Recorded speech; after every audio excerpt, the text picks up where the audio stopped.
Muslim terhadap kaum kerabatnya. Ya, jadi kita lihat muka surat 105. Baik, perkataan arham. Sikap baik, hormat dan layanan baik seorang Muslim bukanlah setakat kepada ibu bapanya, pasangannya dan anak-anaknya, tetapi juga kepada kaum kerabatnya. Jadi orang-orang Muslim ini antara tanggungjawab kita, sebab kita tahu keluarga itu adalah ciptaan Allah Subhanahu Wa Taala. Sistem keluarga itu Allah yang menciptanya. Sebab itu ada orang yang bertanya, pernah ada orang yang bertanya dengan saya, waktu tu saya terfikir soalan ini agak memang mencetus ya, pemikiran juga. Dia kata, ustazah, kenapalah kan kita dah berkahwin ni, lepas tu dah adalah makcik kahwin dengan pakcik kita, ada yang kita tak boleh salam. Dia kata, kenapa mesti ada yang tak boleh kita salam, ada yang boleh kita salam? Jawab macam mana tu secara logiknya? Kan kalau tak, dia kata makcik tu dah tua dah pun, bukan saya nak kahwin dengan dia. Jawab dia punya soalan, bukan saya nak kahwin dengan dia. Tapi kenapa kita tak boleh salam dengan dia? Kan kita nak hormat ni. Ni salam makcik yang boleh kita salam, kita salam. Yang sampai kat dia, kita terpaksa melangkahlah pula, macam tak boleh nak salam. Jadi alhamdulillah tuan-tuan puan-puan, waktu tu macam mana nak menjawab pula orang-orang logik ni kan. Jadi saya terlintas, Allah bagi satu lintasan mengatakan bahawa ni lah, institusi keluarga bukan milik manusia. Dia adalah milik Allah Subhanahu Wa Taala yang mempunyai sistem, mempunyai peraturan. Jadi bila kita tak bersalam dengan makcik kita yang kita bukannya nak kahwin dengan dia pun, itu makcik kita panggil apa, makcik apa kak? Makcik Tompang. Makcik Tompang kan, dia tompang pakcik kita tu, dia jadi makcik kita, dia tumpang saja. Jadi oleh kerana dia ni makcik tumpang, kita tidak salam, menandakan bahawa institusi keluarga ini yang membentuknya, peraturannya, undang-undangnya, kasih sayangnya, penghormatannya itu adalah kepada Allah Subhanahu Wa Taala. Sebab dalam kekeluargaan ini kita bukan hendak menggembirakan orang manusia. Kita membentuk keluarga ini, hakikat objektif tujuan yang paling tinggi ialah untuk menggembirakan pencipta kita, Allah Subhanahu Wa Taala. Jadi ini yang penting. Sebab itulah bila kita berkahwin dengan suami kita, kita tak dapat kebahagiaan, contohnya tak dapat kebahagiaan, tak dapat kepuasan, tak dapat keseronokan dengan suami kita. Bukan itu yang kita cari. Kita kena ubah. Yang kita cari adalah kepuasan, kebahagiaan, keseronokan dengan Allah Subhanahu Wa Taala. Baru jadi. Salam ini kita dapat redha manusia. Redha Allah belum tentu. Itu adalah latihan dan mesej yang Allah nak kita faham. Ada pakcik yang kita tak boleh salam, ada pakcik yang kita boleh salam. Jadi itu nak memberi peringatan. Kita tak boleh salam kan? Kerana apa tak boleh salam ni? Kerana Allah. Bukan kerana aku nak kahwin dengan kau. Bukan kerana kau boleh kahwin dengan aku, tapi kerana Allah Subhanahu Wa Taala. Baik, dalam Al-Quran kalimah yang digunakan ialah arham, yang merujuk kepada kekerabatan. Ya. Secara bahasa ia bermaksud rahim. Dan rahim ini adalah nama Allah Subhanahu Wa Taala. Bismillahirrahmanirrahim. Dan ia bermaksud juga saudara yang memiliki ikatan darah, sama ada ahli waris ataupun bukan. Baik. Bagaimana pula pandangan Islam berkaitan ikatan silaturahim? Bila kita sebut pandangan Islam, inilah pandangan Allah yang Allah bagi untuk tujuan kita gunakan. Peraturan yang Allah beri untuk kita gunakan di atas muka bumi ini.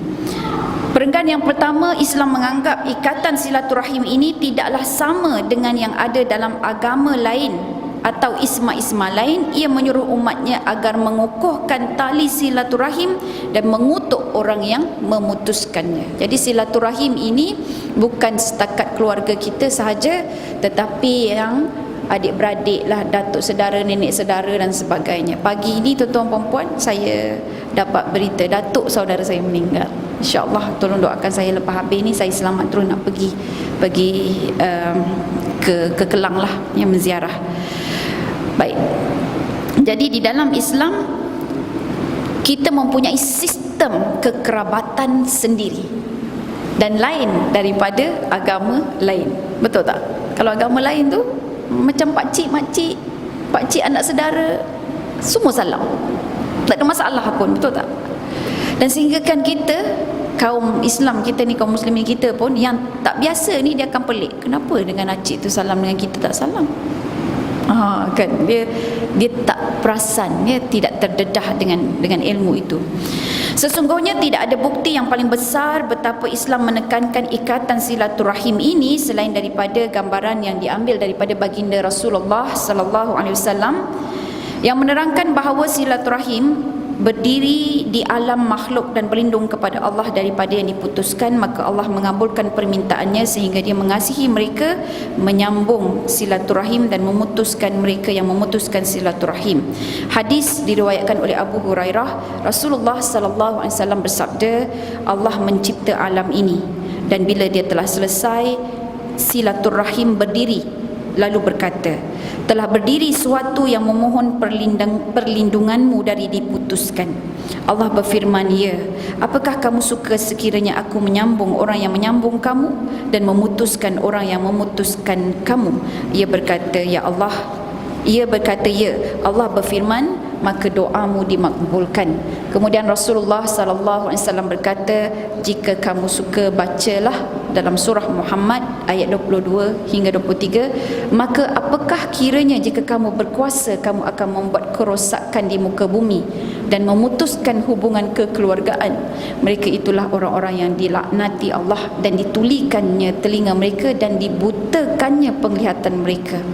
Jadi tuan-tuan puan-puan, nak ceritanya apa sahaja kalau kita baca ini kan, apa sahaja yang berlaku di atas muka bumi ini adalah sebenarnya dalam perancangan dan takwim Allah Subhanahu Wa Taala. Jadi silaturahim pun boleh menuntut daripada Allah, minta supaya dia juga diutamakan dalam struktur khalifah ataupun dalam struktur tugas di atas muka bumi ini. Silaturahim minta daripada Allah supaya sambungkan orang yang menyambungkan silaturahim dan putuskan orang yang memutuskan silaturahim. Huish, dahsyat ni tuan-tuan, susah dan senak hati kita sebabnya nak menghadap orang-orang yang kita menyampah.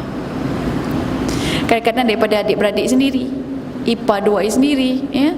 Tapi itulah dia lumrah dunia kita. Dia mengajak kita itu untuk sentiasa menghambakan diri kepada Allah, bukan hamba kepada rasa kebencian kita, bukan hamba kepada permusuhan kita, bukan hamba kepada nafsu hasad dan dengki kita, ya. Selalunya kita rasa macam kita je lah lebih baik, kita je lah betul. Itulah masalahnya, ya. Baik, banyak ayat-ayat Al-Quran menerangkan tentang kedudukan silaturahim dalam Islam, ya. Mari kita lihat firman Allah dalam surah An-Nisa ayat yang pertama, wattaqullaha allazi tasaaluna bihi wal arham, dan bertakwalah kepada Allah yang dengan namanya kamu saling meminta satu sama lain, dan peliharalah hubungan silaturahim. Jadi di sini kita membina, menjaga hubungan silaturahim kerana Allah Subhanahu Wa Taala, bukan kerana diri kita. Dan ayat di atas, ayat tadi memerintahkan manusia agar bertakwa kepada Allah dulu, dan yang paling utama kemudian menghubungi silaturahim di tempat yang kedua selepas takwa. Jadi kita bertakwa kepada Allah. Ayat Al-Quran ini minta supaya kita bertakwa pada Allah. Ma makna takwa? At-taqwa ini rasa takut dengan Allah sehingga kita akan sentiasa patuh pada Allah dan menghindari kemurkaan Allah Subhanahu Wa Taala. Jadi takut taat, takut murka Allah, kita hindari larangan dia. Takwa. Jadi bila sampai kekuatan takwa ini, dia menjadi penyumbang kekuatan untuk kita bersilaturahim pula. Tuntutan yang pertama takwa, tuntutan yang kedua silaturahim. Tuan-tuan puan-puan, sangat cantik saya ada baca antara Abu Bakar dan Umar. Abu Bakar dan Umar ini dua orang sahabat baginda yang sangat dikasihi oleh baginda Rasulullah sallallahu alaihi wasallam. Tuan-tuan, Abu Bakar dan Umar ini mempunyai dua sifat yang sangat berbeza. Umar tegas, keras, garang dan sangat cepat, ya, cepat membuat keputusan, manakala Abu Bakar sabar, tenang, lembut, sangat bersedia, ya, hati dia tu lebih lembut daripada daripada Umar. Agak-agak kalau macam tu Abu Bakar dengan Umar ini yang lebih cepat menangis Abu Bakar. Abu Bakar lebih cepat menangis. Bila dua ini mempunyai perbezaan sikap, apa jadi kalau jumpa? Boleh sama tak standard je? Ideal standard tak. Hatta sehingga nak menentukan ke manakah hala tuju tawanan perang, Abu Bakar dan Umar pun berbeza. Abu Bakar kata lepaskanlah tawanan tersebut, Umar kata bunuh saja. Dia berbeza pendekatan. Dan sehingga dalam riwayat Abu Bakar dan Umar ini sentiasa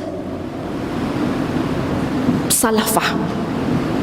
Tapi saya suka guna perkataan bergaduh dan bertengkar, sebab kita rasa macam dekatnya dengan dia untuk penghayatan. Tujuannya untuk penghayatan, bukan nak merendah tarafkan dia, tapi nak bagi tahu mereka ini insan biasa, tetapi menjadi luar biasa atas asuhan Al-Quran. Kerana dia berada di sisi Nabi Muhammad SAW, dan memang Allah pilih mereka ini antara di alam roh mereka yang kuat, ya, berada di sisi Rasulullah SAW.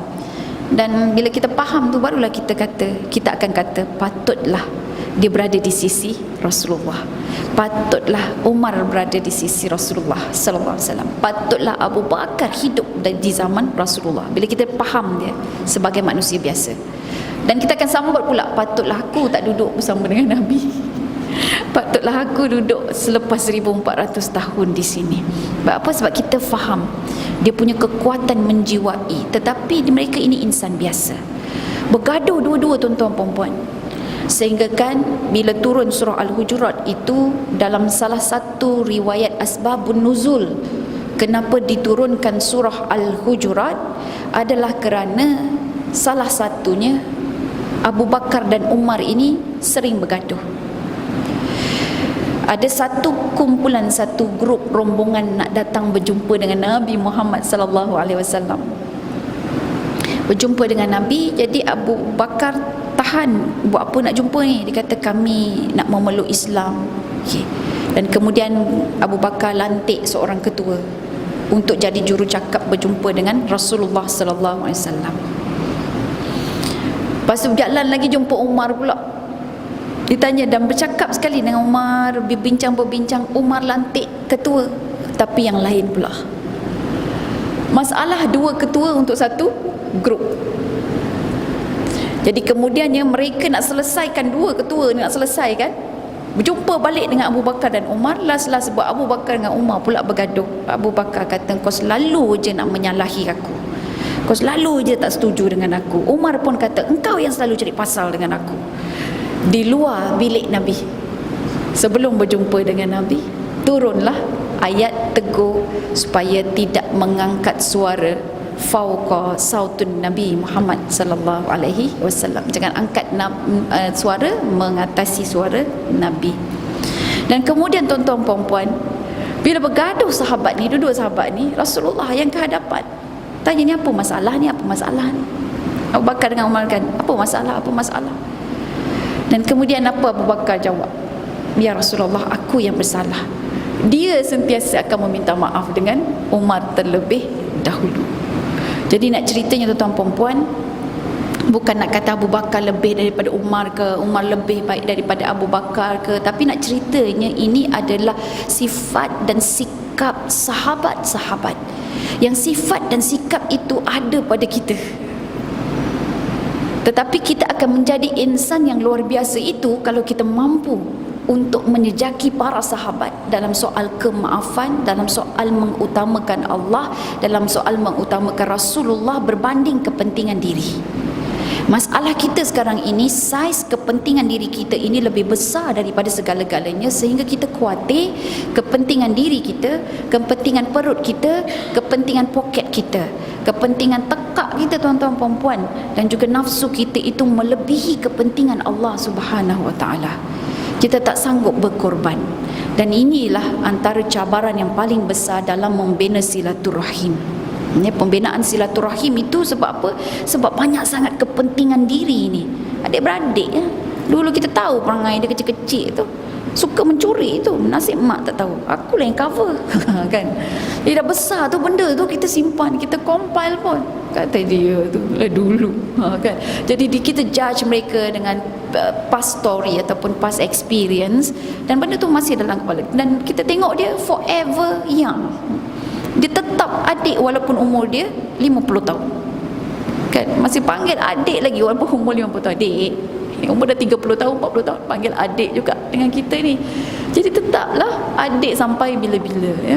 Jadi tuan-tuan puan-puan yang dikasihi, silaturahim ini janganlah diabaikan ya, sebab ia ada di dalam banyak ayat Quran kalau kita tengok ni.